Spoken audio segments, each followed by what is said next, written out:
So,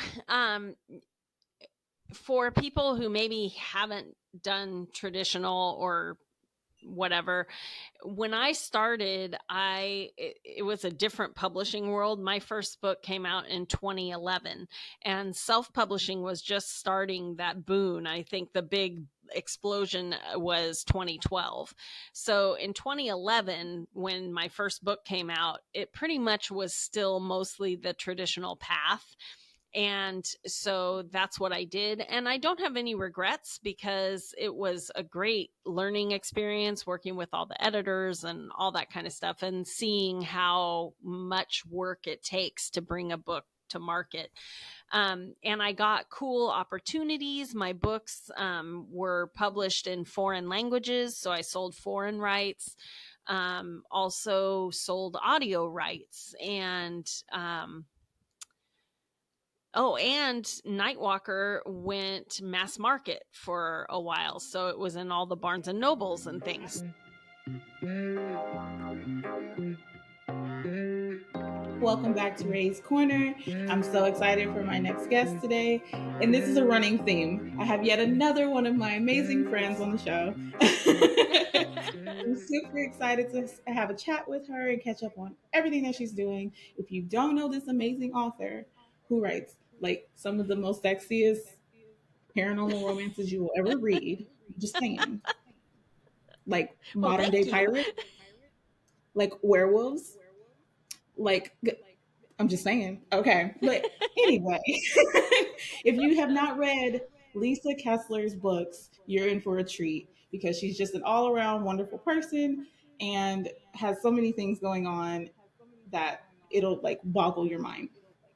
Anywho, welcome me Oh, thank you. and You're making me blush. join me in welcoming Miss Lisa Kessler. Oh, thank you.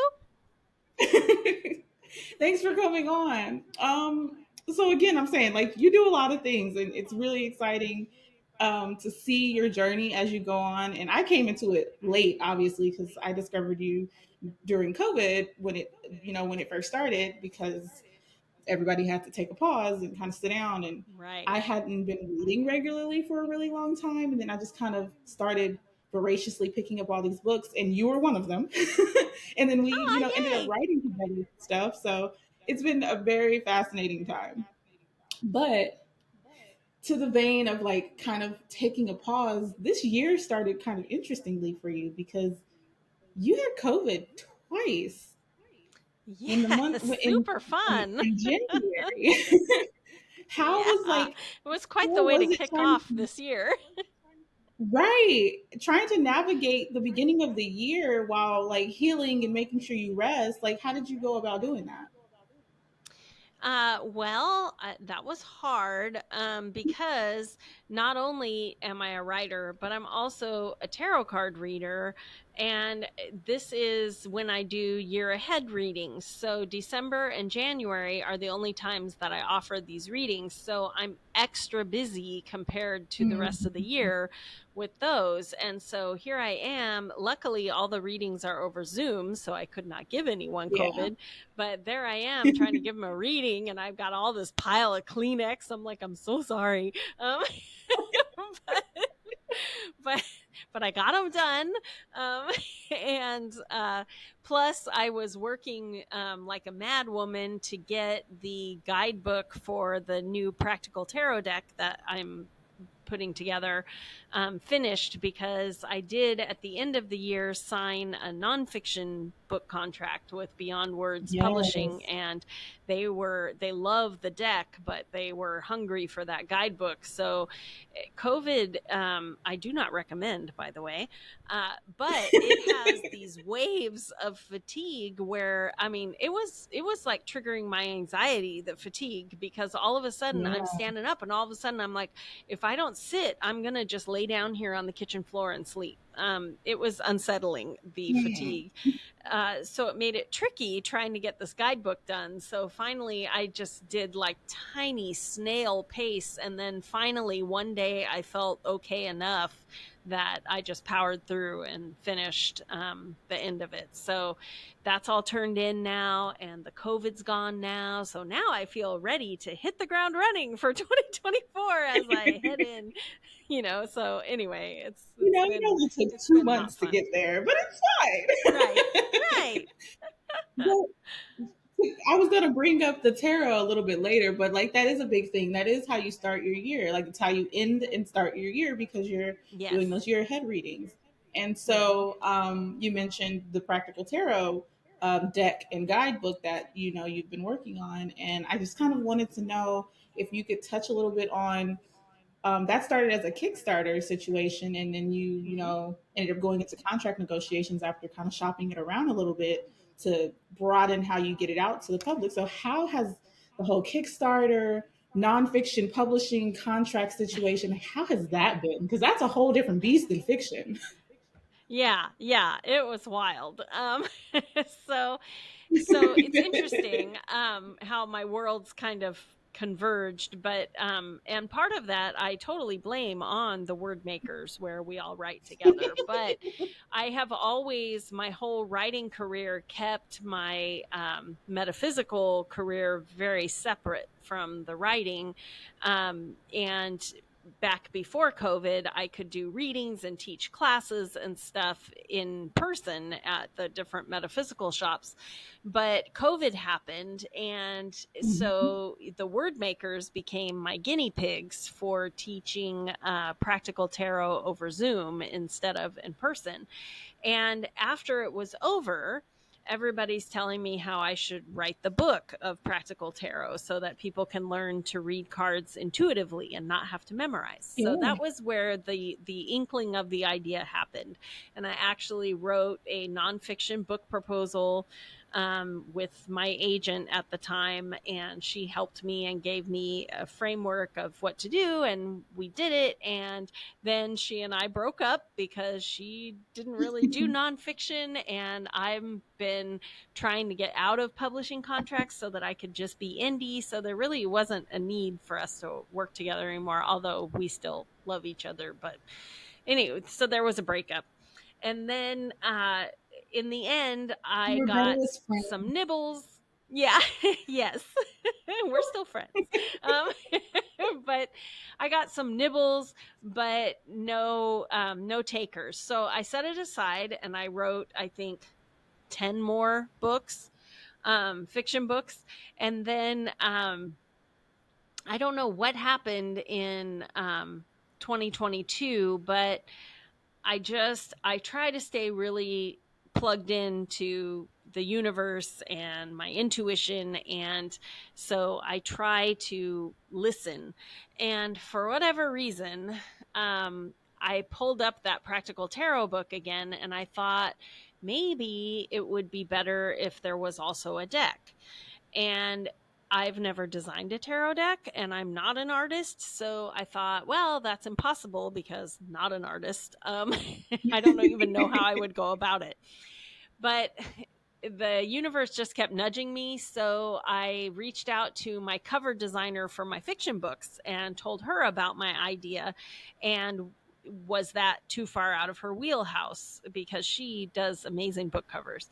And she said, too far out of my wheelhouse, but I do know an amazing illustrator. Let me introduce you. So she sent an email to me and Holly Carton and introduced us. And Holly Carton does watercolors just like my mom did. And we just really connected. And I told her my idea, but I also did not have money to pay her. And I believe artists should be paid. So what I told her my idea was we'll put it on Kickstarter.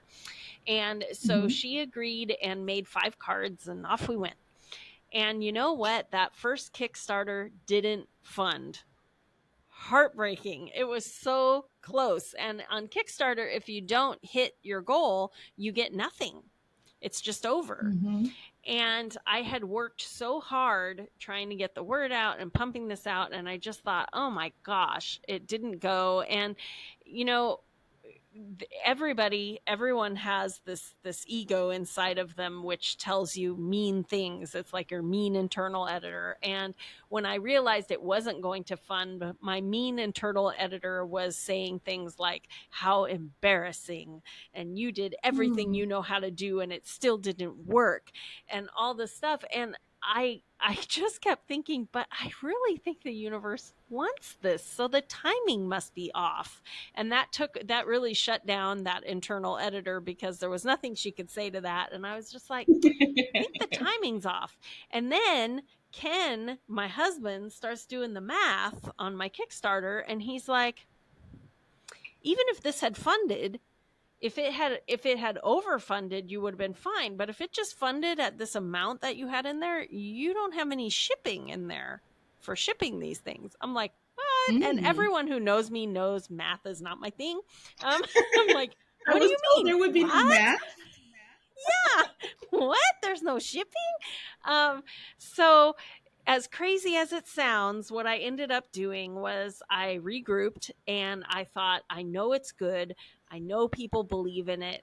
And I just think the timing was off. So in January of 2023, I put it back on Kickstarter and asked for more money. What? It was completely counterintuitive. I'm More. like, I couldn't fund it. Yeah. I thought I couldn't fund it the first time. How am I going to do it for more? But I just trusted that that was what was supposed to happen, and it just didn't, because the timing was off and the universe was protecting me from my math error. And so sure enough, I asked for more money and we overfunded the second time. So miracle. But doing that Kickstarter, it was my first one. I've never done one before, and I also have never designed a tarot deck before. It's still not like in people's hands yet. It has been such a huge ordeal. When you think about a tarot deck has 78 cards, that's not that many. It's a lot. That's a ton of art. And oh my God.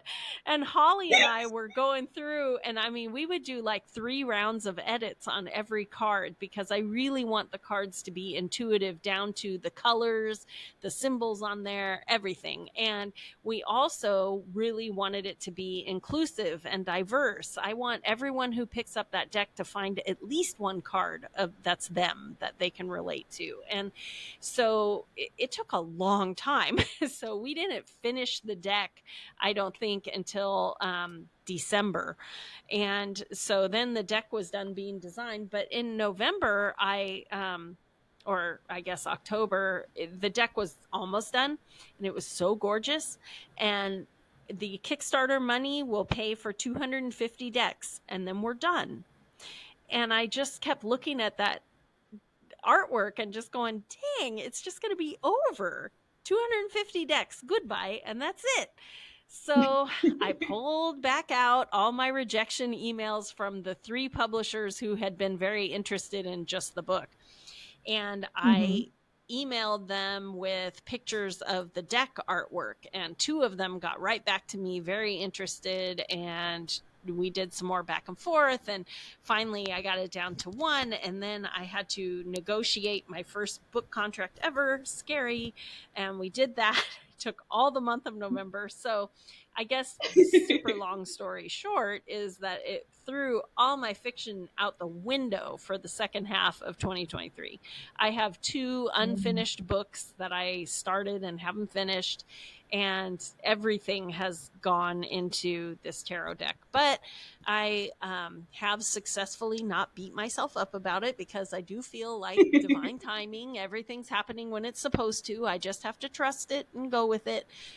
So I am, even though inside there's that panic inside of, no readers will remember me by the time my next book comes out. But I know that's Oh, not true. It'll be okay. goodness. Hard side eye. But that's the long and short of Kickstarter. It's a lot harder than I realized, and I haven't even started shipping yet, but I did. I'm going to have a sample deck soon, and anyway, it's wild.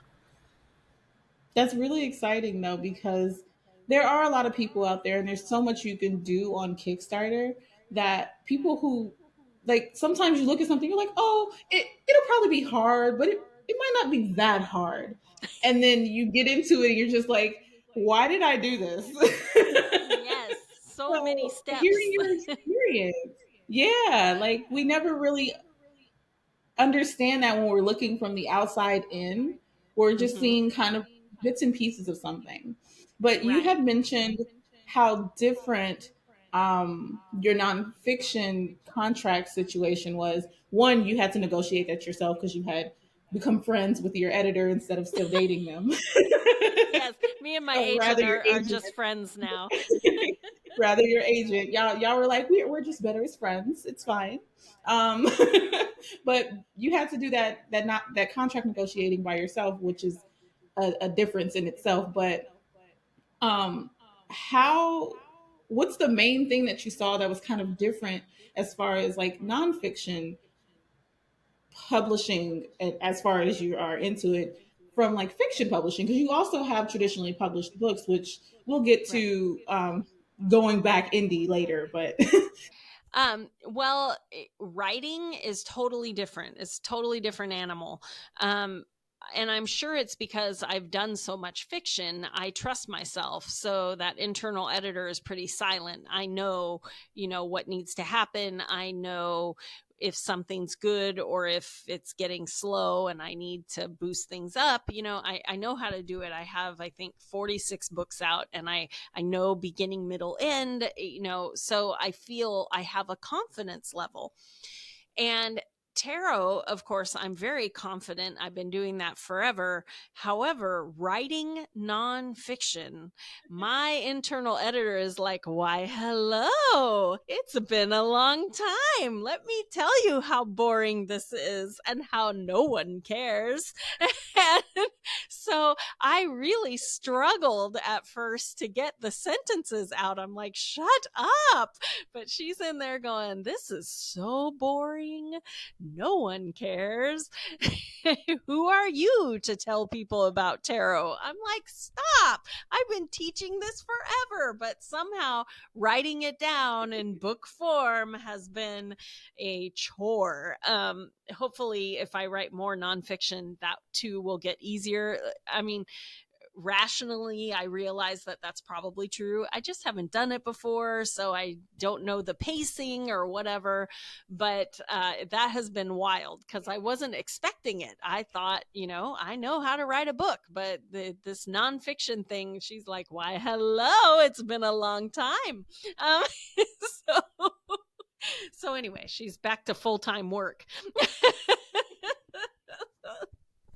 so as you could see just before now, Lisa was on the screen by herself because my internet stopped recording me. Although she could see me, you could not, and you couldn't hear me either. So the next thing she's about to do is talk about making the transition from traditional to indie, and like hybrid was in between. But I was curious why she had done that, so she's about to talk about that next. And there might be another couple of points where you see me like this because my internet decided it didn't want to agree with me. Anyway, here's Lisa. So there were lots of opportunities that I couldn't have gotten as an indie author. So I'm very appreciative of that.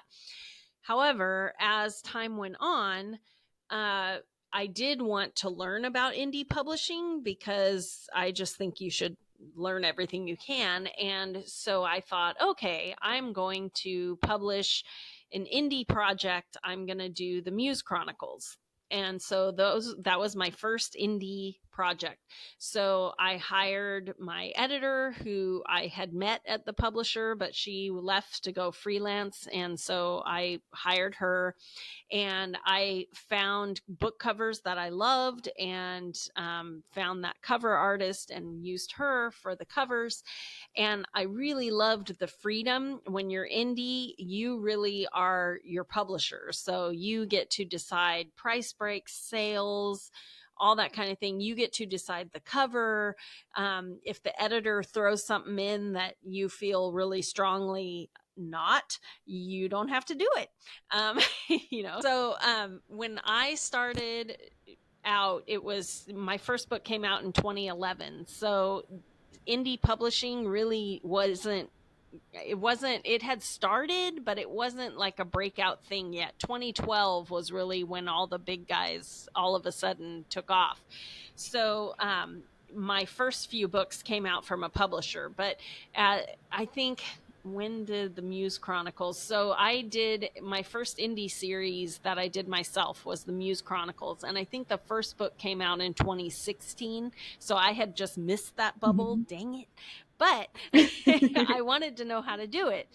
And there is a freedom with indie publishing that is amazing, because you get to choose your cover art, your editing. If the editor tells you something wonky that you don't want to do, you don't have to.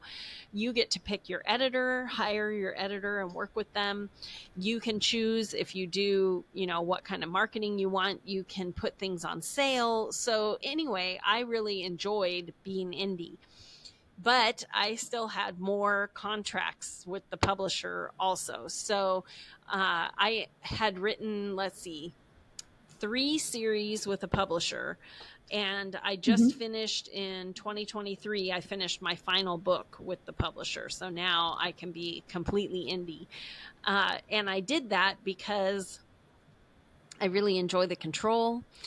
I enjoy being in control of release dates and all that kind of thing. So for me, it was the right thing to do. In the beginning, I probably couldn't have afforded it, because when Mm-hmm. you are with a publisher, they pay for cover art and editing. So it costs you nothing. And eventually the royalties start to come in. Your royalties are Right. less because you're splitting it with the publisher. But if you don't have the money upfront to do it, then traditional is a really great way to go. But when you're indie, you have to pay for the cover and the editing all before you're ever going to see any royalties. So it's a risk. Right. So there's pluses and minuses to both, but I felt ready to just be indie. So that was finally what I did in 2023. I finished the final book of the Immortal Pirate series, and now I just write for myself, which is exciting. And you get to still write in the same vein because you have a style. And it's a Yes, good yes, very style. The books paranormal. are very, very, very interesting. But to that notion, uh, back at the beginning of our conversation, we were talking about like having to put stuff on pause. And you mentioned a couple books that were kind of done. Can you talk a little bit Right. about like what those projects are that we're waiting on? Yes, sure. So I have a trilogy that I'm publishing under L.A. Kessler, and they are more thriller. There's still a touch of sci-fi in them, but it's about cloning children and making perfect children. And the first book is perfect, and it's already out there. But the second book, Flawed, is started, but I haven't finished it yet. So the pre-order got canceled, and anyway, it'll be out hopefully this spring. And then I have the next book in the Salem Wolf Pack, which is paranormal romance, and that one is started and not finished, Wolf's Warrior. But hopefully that will come out. I still haven't decided yet. The werewolf books are much faster for me to write than the thrillers, so I'm still undecided whether I'm just going to pound out that werewolf book and get it out there, or take the time and finish Flawed and then do it. So we'll see. Interesting thing with the thrillers is that Scribd did the audiobooks for that. And for whatever reason, the audiobook of Perfect took off. I have never had a book sell more in audio than it did in ebook, but that one certainly has. And the audiobook readers are messaging me. They're reaching out to Scribd. They're like, where's book 2? So I do feel a push. The Scribd keeps asking me when they're going to be able to produce the audiobook, and I keep having to push it back because of this tarot project. So I don't know, the jury's out, but I kind of feel like I need to finish the thriller first. But the other part of me is like, but I could finish the werewolf book super fast, 1 month, and then So I don't know, guys. But those are the 2 books that need to get finished next. So Yeah. my hope is that in 2024, that's where we are now, hopefully I will have 4 books out. I would love to finish the trilogy and get 2 werewolf books out this year. So that's my goal. So we'll see. But also, this tarot thing is coming. So Yeah, that's a whole nother beast. You have to like juggle in a different way than when you were doing indie and traditional publishing. Now it's like still traditional, but like nonfiction is a whole nother beast, as you've described. yes, yes. To that, kind of just figuring out what you want to do and how you're going to put things out. There's this, in my opinion, misconception about like the promise of when a book is supposed to come. Like a reader, it will expect something. It's kind of been a little bit of discourse happening over the past couple of. It happens more often than not, but over the past couple of months, it's been highlighted again. Like, oh well, we want this, and this is supposed to happen, and why aren't you doing it? And just like, what can you say to readers to hopefully kind of help them, for any of those who are tuned in, understand a little bit of the background of having to actually sit down and write something? And if you're traditional, which you're not anymore, but like the waiting process and the editing and like how everything has to go through. It's not just like, oh, I wrote this today and it's coming out tomorrow. Right, right, right. Well, and here's the thing, even on the indie things, usually I have my editor lined up ahead of time. So I still have deadlines like I would with a traditional. But when all of this Mhm. tarot stuff happened, I canceled my spots with the editor also. So even Mhm. if I get this book finished, in a month, she may not have space for me. So I Mhm. might have to wait 6 weeks for her to even start the editing process. So even when I finish these books, I'm not really sure when they can come out until I meet with her and figure out Mhm. when she can squeeze me in. But I felt bad to keep taking up space, when I obviously this project was taking way longer than what I expected. So, everything else had to move. So it's hard. There's lots going on behind the scenes of getting a book out. Like you said, you don't just get to write it and put it up typically. But for me anyway, it needs to go to an editor first, and the cover designer has to do her thing, and then I send it to a formatter because I'm not good on all that stuff. So anyway, it goes through a few steps before it actually comes out. But I have to say, knock on wood, I have been so lucky because I have the best readers in the whole world, and I also am very active on social media, so most of them know what I'm up to. But I don't usually get, people who are upset with me. They understand what's going on, and so I appreciate them being so patient, and I also appreciate them not giving up on me. and I hope that it will be all worth the wait. That's my goal. Yes.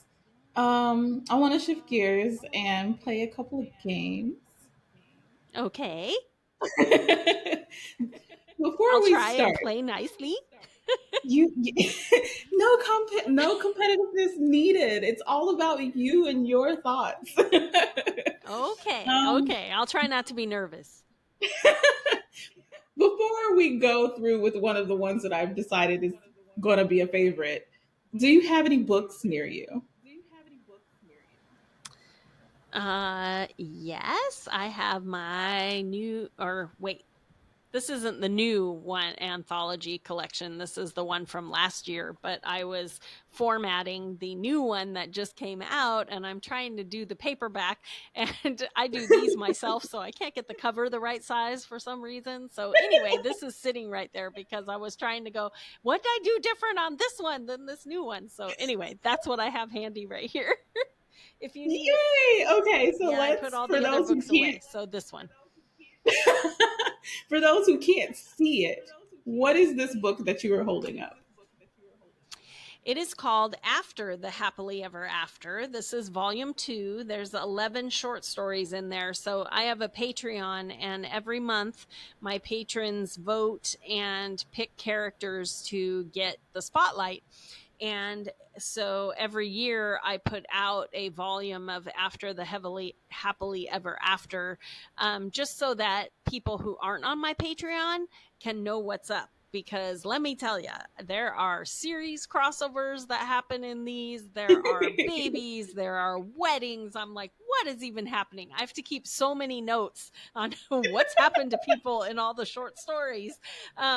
So, anyway, but it's very exciting.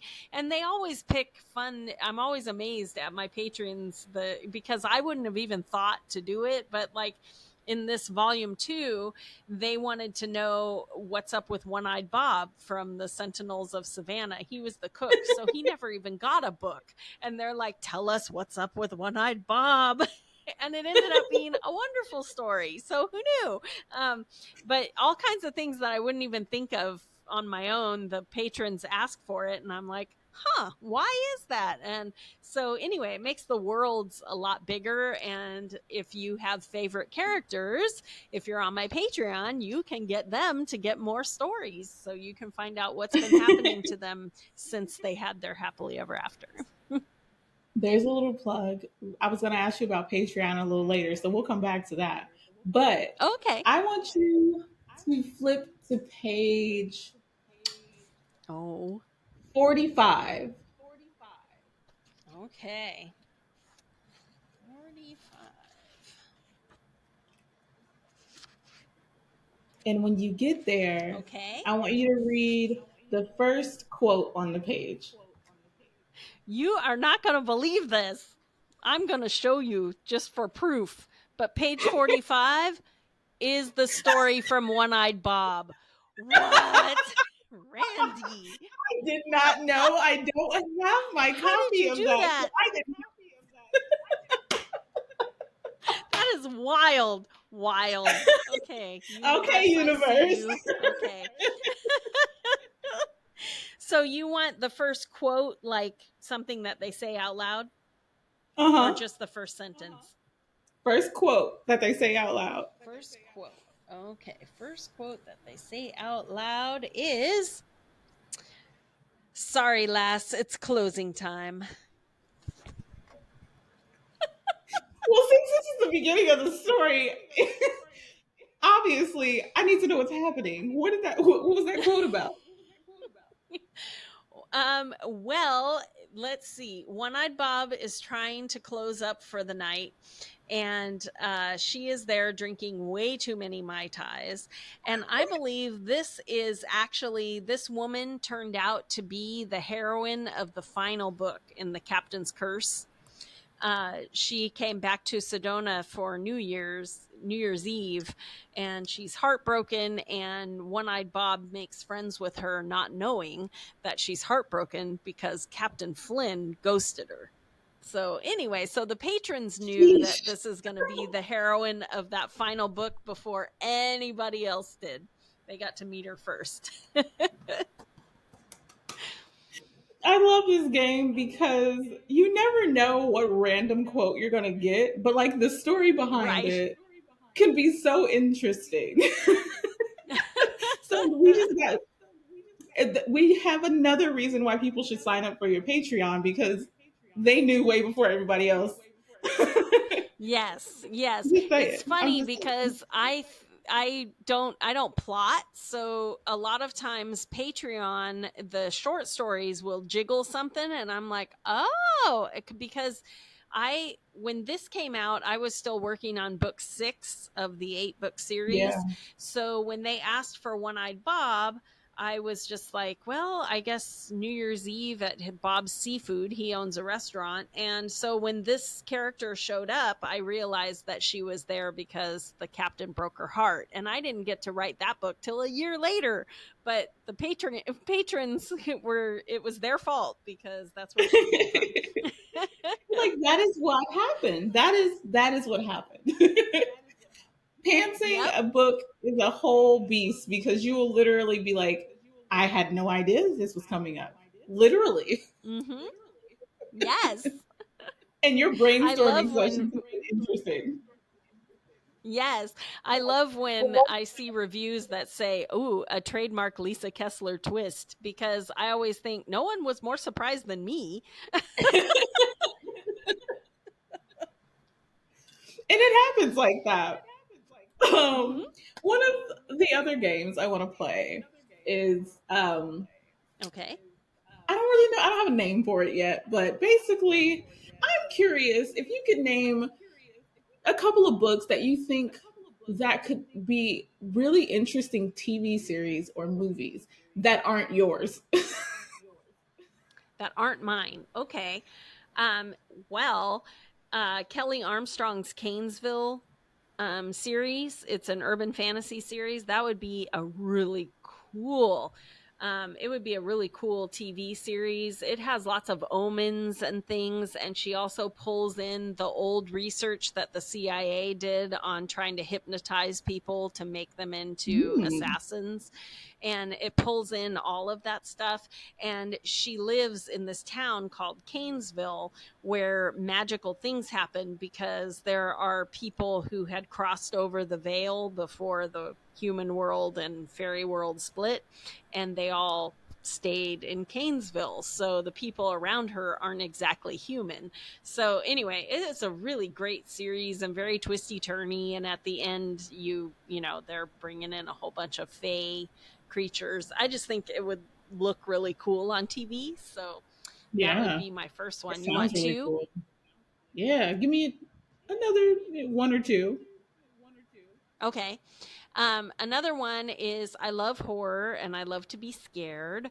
And Ray Garton wrote, it's just a duology. Mhm. Actually, I think there might be more adventures with, but it's like two private eyes.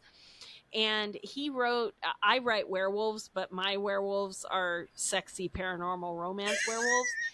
He wrote this series. The first book is Ravenous, and the second one is Bestial. And I've heard of oh those. my Okay. goodness, they are, it is, there's terrifying werewolves. Oh my gosh, terrifying and scary. And werewolfism, to turn into a shifter, is a sexually transmitted disease. So this town is spreading werewolfism. Yeah, it is wild. Wild. Wild. Okay. And yeah, yeah. So anyway, I think it would be a terrific TV series, and it would be unlike any kind of werewolf thing that you've ever seen. Not like Right. True Blood, not like Bitten. This would be a whole new kind of werewolf. But anyway, it was a fantastic. It was really good reading. Um That's something. Yes. And then another one that I would love to see be a TV series, and it actually got optioned for TV. And then Ooh. like usual, most things that get optioned for TV and movies never become that. But it's by Jerry Smith Reddy, and it's probably 10 years old now, but it was a YA trilogy called Shade, I think, or Shade was the first book. I don't know, it was Shade, Shift, and something, but I think it's the Shade trilogy. But it's Mhm. basically the concept is so cool. It would look amazing as a TV thing. And if you've never read it, go get it. It's so good. But it's basically the concept is that there were two babies born, one at 12:59 and one at or 11:59 at night and one at 12:01, and that shift was the baby that was born at 12:01 could communicate with the dead, with ghosts, and the one born at 11:59 could not. And so basically the story starts as a teen and this girl who was the Mhm. first. But the world building is so incredible. It's like schools, they figure out how to make a black box so that ghosts can't get in because they help kids cheat on tests. So they have to black box all of the schools so ghosts can't get in, because now kids can communicate with them, but adults can't even see that they're there. So wild. And in the third book, you finally figure out what caused the shift. And it was fantastic. It would be, the world building is just so cool. It would be great to see it on TV. I think that's something that's the most fascinating about reading different genres and different, even like, 10, 15, 20 years old, or more, like the world building that authors are able to do, especially in sci-fi, fantasy, and high fantasy books, is phenomenal. Like, it's different in romance, it's different in horror. It's not like the same. Like, you hit completely different um points, I guess is the word I'm looking for, in those. And like, they have Right. their own elements that are so fascinating, that makes a great story. But something about like world building in fantasy and sci-fi can just literally transport you to a new place, even if it's a modern day place, Mm-hmm. which I think is so fascinating. And you do that Right. with your pirates. No, thank you. With Yes, your wolves. I You try. do that with everything that you write. Like, it's modern day, but you're building in these things that, to our knowledge, do not exist. Right. What made you decide to kind of get into that before we wrap up? Because I have to know, what made you decide to do paranormal, sci-fi, horror esque writing instead of, everyday everything else? Right. Well, they tell you to, when you first start out, they tell you to write what you like to read. And I guess it starts, and I always tell people, I swear to God, this is true. But it all started with a palm reader in New Orleans. Seriously. So I Okay, so I I'm I interested. wrote for fun, right? I wrote for fun, and years later I got to meet Ray Bradbury, and I realized, oh my gosh, cuz he used to say you have to write like 600,000 words of crap before you become a storyteller. And I didn't realize I was practicing. But for years, I was in an Anne Rice fan group, and we would write our own vampires because it would take a year and a half to get another book, because it was the olden days and there was no Yeah. indie publishing. And so you would wait a year and a half because they would put out hardcover and then mass market paper book, and then you would get the new hardcover. So those of us that were voracious readers, we would finish the hardcover in the weekend. Dang it, now we have to wait a year and a half. So I was writing, The whole my earring own fell little out. vampires. So I was writing my own little vampires. We had a Yahoo group back in the days of Yahoo groups, and we would all write our vampires. And uh, I went to a trade show in New Orleans for work. I worked in the family business. We made window shades, and I was at this trade show. But it was my first time ever in New Orleans. So, and I've always been very woo woo. So I thought, oh, I have to go get a palm reading in New Orleans. So I went, and she was very right on about everything. And as we're leaving the shop, she stops me at the door and says, "Can I ask you something?" And I said, "Sure."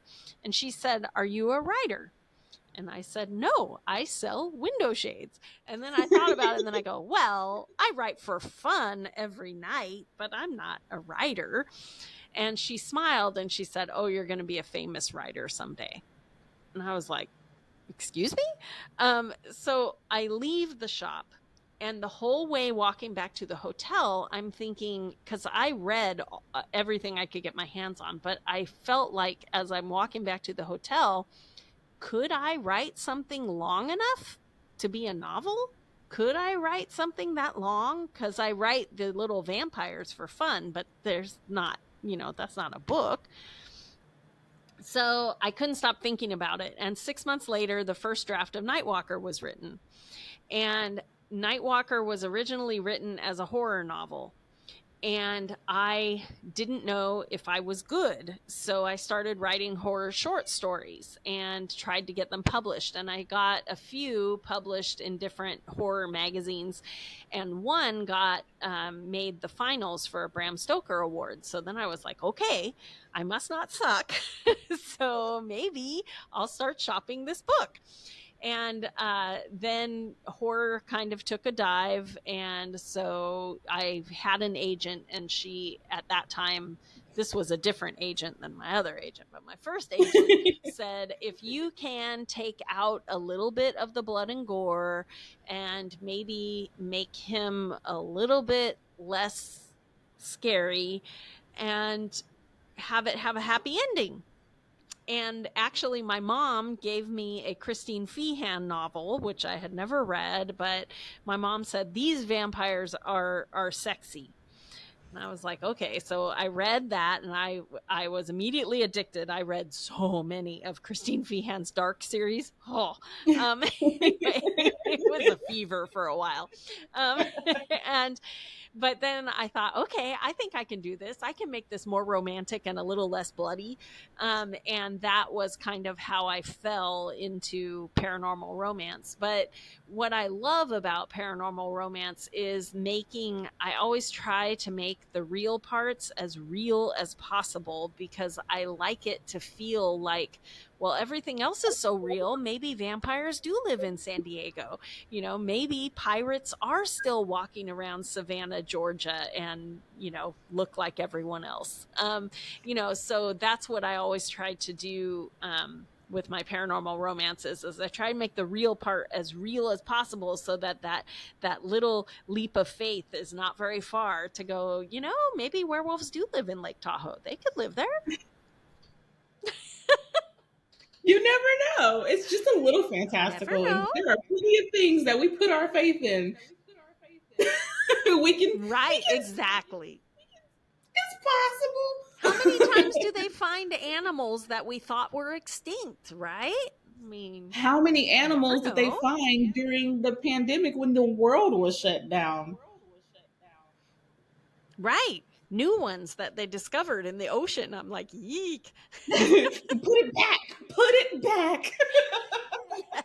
Do not bring those worms that have been frozen back to life. What are you No, doing? don't do it. Every time I talk to you, I don't know how you do it. Even when I look up things about you, you always seem to bring up something else that I didn't know. You sold window shades? I did. I did. They were actually cordless window shades. So I have been in a lot of psychiatric hospitals. But yeah, so but that was what we specialized in. So yeah, I measured up windows and went in places where, I had to be real careful. Yeah, understandable. All right, I have a couple more questions, and mostly you're very connected with your spiritual side, and so Hmm.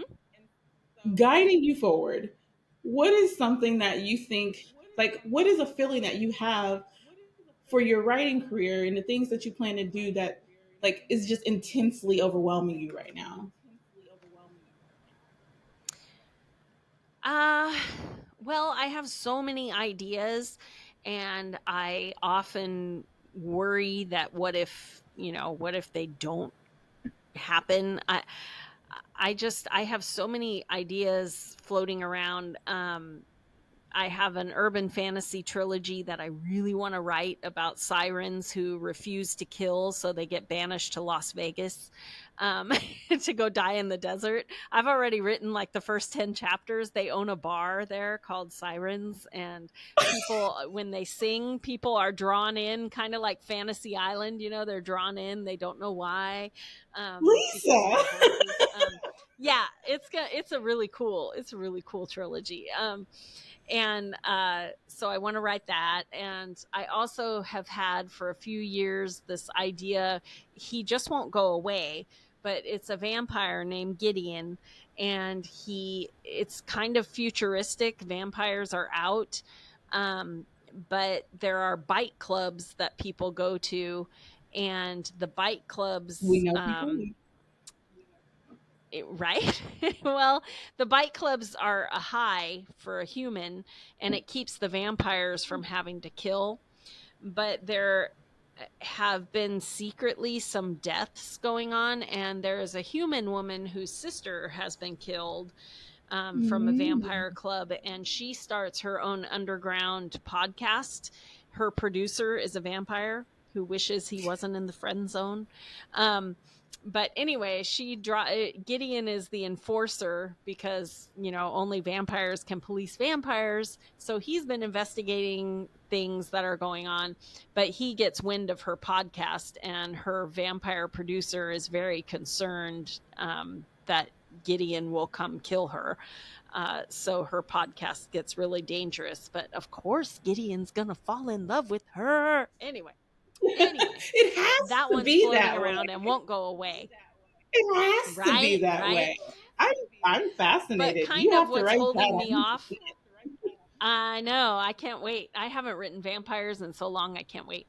But that one, what's holding me off is I'm not sure if it'll be urban fantasy with he and her working together to stop this vampire these killings, um, or a paranormal romance where Gideon is the leader of the Guardians and each one finds someone. I just haven't decided yet what's the best way to tell the story, and Your so little Google lady hasn't told you. yeah, yeah, my little, it's just percolating in there, percolating. But Gideon, dang it, he will not go away, and he's very broody, and that is my favorite. That's my catnip. So anyway, when it comes out, it'll be fire. But anyway, I want to write that too, and writing all the Patreon stories. I really want to write the next gen of the Reno pack, because all those kids are getting older now and they've gotten stories. And now I'm interested to see what happens to the next generation of the wolf pack. So anyway, there's lots of ideas floating around. I alluded to that there is a Scottish wolf pack in the Immortal Pirate books, and the alpha made a deal with a demon, so I left that pack in disarray. But I haven't written that because I want to go to Scotland first so I can get lay of the Yeah. land. And I also figured out that Gideon's book is going to happen in Seattle, and a lot of the Ooh. vampires. Seattle has the city underneath the city, and so a lot of vampires do bad things down there. Sounds like accurate. Right, right. That's where bad vampires would hang out. It's So totally, anyway, yep. so I have so many stories that I want to write that I just, finding the time. And then I have another nonfiction idea for manifesting that I want to do. And I also do manifesting coaching, and I'm having my first retreat in Sedona later this year. So anyway, I have irons in many fires, but I'm trying to stay calm and not be overwhelmed, and just trust when the timing is right, the universe will tell me, and that's what I will do. So See, I'll let you see, know I how knew that I was goes. waiting for that. And you just hit something that I was gonna ask next. What can Oh, we okay. expect? Like where are we gonna see you if we want to come potentially to somewhere that you're gonna be this year? It's March. What do we have going on for the rest of the year that we can come see you at? I'm not sure yet because I went to Coastal Magic in February. So Lisa didn't go to Coastal Magic because her husband had caught COVID, and she played it safe and did not want to get anyone sick, and also just wanted to make sure she wasn't herself sick. So this was recorded before Coastal Magic. But yeah, anyway, back to Lisa. which is like one of my all-time favorite book conventions. If you've never been, you should totally go. It happens in Daytona Beach every year, and it is just like she does the most interesting panels, and there's plenty of time to hang out with your favorite author. I always do a Night Angel lunch, and we get together and I give them special signed books and goodies, and it's such a fun convention. So that was the only one that I committed myself to for 2024 because I didn't know. I still don't know which books are going to come out next. So I didn't commit to anymore. And then when I was planning out 2024 and trying to dream big, um, that's when I got the idea for I want to go back to Sedona and have a retreat. And so then I hooked up with my friend Francie, who is a psychic medium and also a horror writer. That's how I met her. Um, but but I asked her if she would be willing to run the retreat with me in Sedona, and she said, "Oh heck yes!" So anyway, so I will be in Sedona in the first weekend of October, but that's not really fiction focused. It's more metaphysical focused. But It's so another far, side of that's you. the only places. Yeah, it's my other side. I will probably bring books with me just because I also have the Sedona pack, which takes place in Sedona. Um, so I'll probably will bring those with me, but it's not really like a book thing. Wonderful. And again, you've talked about your reader group, Night Angels. We've also talked about your Patreon. Where can people connect with you on the socials?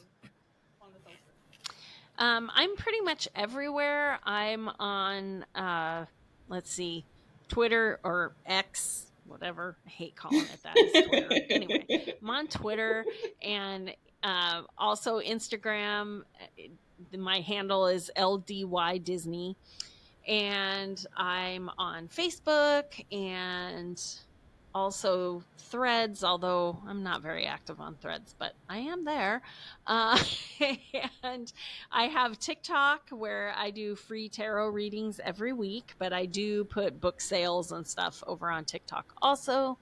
I am very dorky and not very good at it, but if you guys are patient, you can come see me over there. Um, and I think that's it. I also have a newsletter that I try to do weekly to keep everybody up to date. That's probably why my readers aren't mad at me because they know what I'm up to, because my newsletter Mhm. is also dorky like me. So the beginning of it is like a newsletter of how's my life this week, this is what's happening.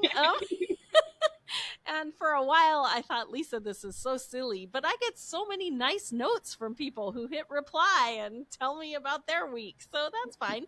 Um, so I still do it. So you can sign up for my newsletter, and then you'll never miss a new release or anything like that. Thank you, Lisa, for coming on and being your dorky quote unquote self, and telling us all these different things about just bits and pieces of like publishing world that most of us have no idea about. So get to live it through you. I'm And happy we're to share. I am right. I'm really excited for whatever you have coming up next, and I will be impatiently, patiently waiting for my tarot deck. Yes, yes. For anyone who's waiting for the practical tarot deck, the Kickstarter people are going to get the Kickstarter version. I they should be shipping probably late spring. I'm thinking April. I'm waiting for the when I get the formatting back for the guidebook, I will order my sample deck so I can be sure the quality is good, because coming from China, I don't want to give them all our money and then have them be terrible. So anyway, we'll get a sample deck, be sure it's good, and then order them. So I'm hoping that we'll have them probably by the end of April or beginning of May. So yeah, I can't wait. uh, They're so beautiful. yes, I've seen when you just posted about the cards and the updates on the Kickstarter and all the different things. The cards are gorgeous. Like Holly did an amazing job. An Yes, she amazing sure job. did. She nailed it. Thank you so much again for coming on, and I can't wait to see what comes Thank you for next. inviting me. Absolutely. So until next time, thank y'all for tuning in to Ray's Corner. Signing off.